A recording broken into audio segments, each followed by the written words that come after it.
Ingeniero, buenas noches. El día de hoy, mi nombre es Fabricio Reyes Huanca y yo voy a grabar el problema número 17.24 del libro de Bill Johnson de dinámica. El problema nos dice así: un rodillo cilíndrico uniforme de 20 kilogramos, inicialmente en reposo, un dato importante, se somete a la acción de una fuerza de 90 newtons en la forma que se indica. Tenemos acá el gráfico.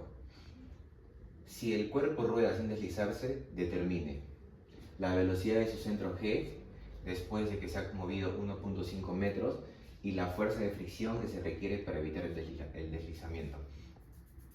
Para resolver este problema, primero hay que recordar algunas fórmulas, como cuáles: la fórmula de energía y trabajo, que es T1 más trabajo de 1 a 2 igual a T2, que equivale al T1, es un medio de la masa por la velocidad al cuadrado más un medio de la velocidad angular al cuadrado por el momento de inercia del disco que estamos trabajando. En este caso, que es un disco, ¿no? También importante considerar la velocidad, que es igual al radio por la velocidad angular. Eso es lo que vamos a utilizar para la resolución. Ya teniéndolo en nuestra mente, vamos a borrarlo, la pizarra no es muy grande.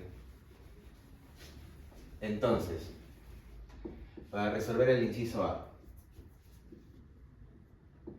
usando la fórmula que ya les había mostrado, T1 más trabajo de 1 a 2 igual a T2, nosotros tenemos que hallar primero el T1.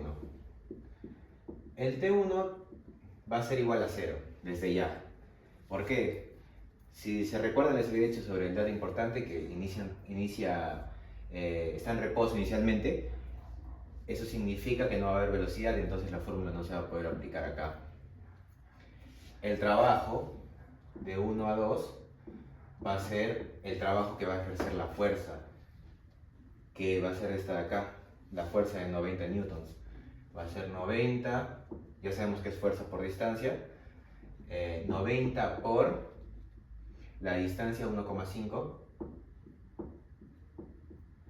y tenemos el T2, que eso sí se va a poder aplicar, que va a ser un medio de la masa por la velocidad, que es lo que nos están pidiendo, velocidad, medio de la masa por la velocidad al cuadrado más un medio de la velocidad angular al cuadrado por el momento de inercia de, en este caso, un disco que, como recordatorio, lo tenemos acá. El momento de inercia es un medio de la masa por el radio al cuadrado. Vamos a reemplazar esta velocidad angular, como les había mencionado, es velocidad radio por velocidad angular. Entonces, la velocidad angular va a ser la velocidad sobre radio, velocidad angular. Esto vamos a reemplazarlo acá. Tenemos T2 igual a un medio de la masa, velocidad al cuadrado, más un medio de la velocidad sobre radio, estos dos al cuadrado, por momento de inercia, un medio por la masa por el radio al cuadrado. Como vemos, algunos factores se repiten y estos van a ser los de radio.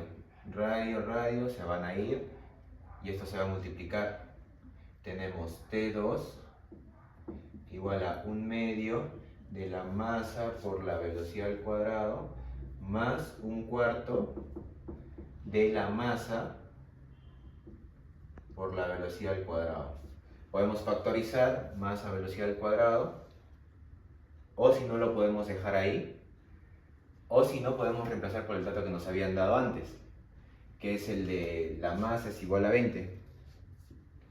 Tenemos T2 igual a 20 entre 2, 10 veces la velocidad al cuadrado, 20 entre 4, 5 veces la velocidad al cuadrado. Entonces tenemos T2 igual a 15 veces la velocidad al cuadrado. Ahora, teniendo todos los datos acá, 90 por 1.5 y T1 por 0, digo T1 igual a 0, simplemente lo reemplazamos en la fórmula de energía y trabajo que les había mostrado en la parte inicial. Tenemos T1, 0, más trabajo de 1 a 2, que es 90 por 1.5, o si no, 15 por 9, ¿no? Pero lo vamos a dejar así, 90 por 1,5, y esto igual a T2, 15 veces la velocidad al cuadrado. Despejando, a nosotros nos va a salir, y sacándole raíz, nos va a salir que la velocidad va a ser igual a 3 metros por segundo. Esto a la derecha, porque tiene dirección la velocidad. Ya, eso solo del inciso A. Ahora nosotros vamos a ver el inciso B. Vamos a borrar todo. Esperen un segundo.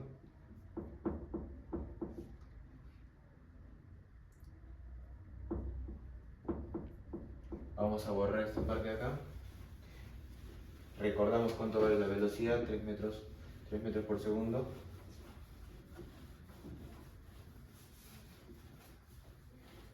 Y procedemos a resolver el inciso B.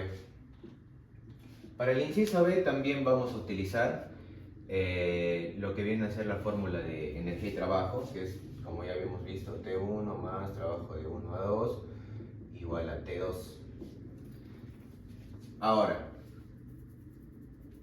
en este caso, el T1 también es 0, porque comienza el reposo. El T2, que nosotros habíamos utilizado antes, que era un medio de la masa por la velocidad al cuadrado más un medio de la velocidad angular al cuadrado por el radio, por el momento de inercia del disco, ya no vamos a utilizar lo que es la velocidad, y es porque aquí solo estamos viendo movimiento ya rotacional, no hay movimiento traslacional, no se traslada, simplemente rota. Entonces ya no vamos a ver esta parte de acá, un medio de la masa por la velocidad al cuadrado más un medio de la velocidad angular al cuadrado por momento de inercia. Ya no vamos a ver esta parte ya.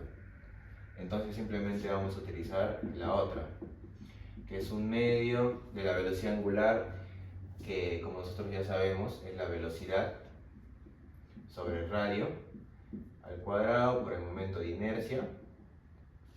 Y tenemos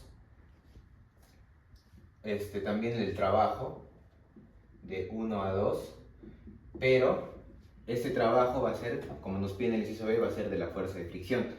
No nos olvidemos que acá en el diagrama hay una fuerza normal y aquí va a haber una fuerza de fricción, una fuerza de rozamiento.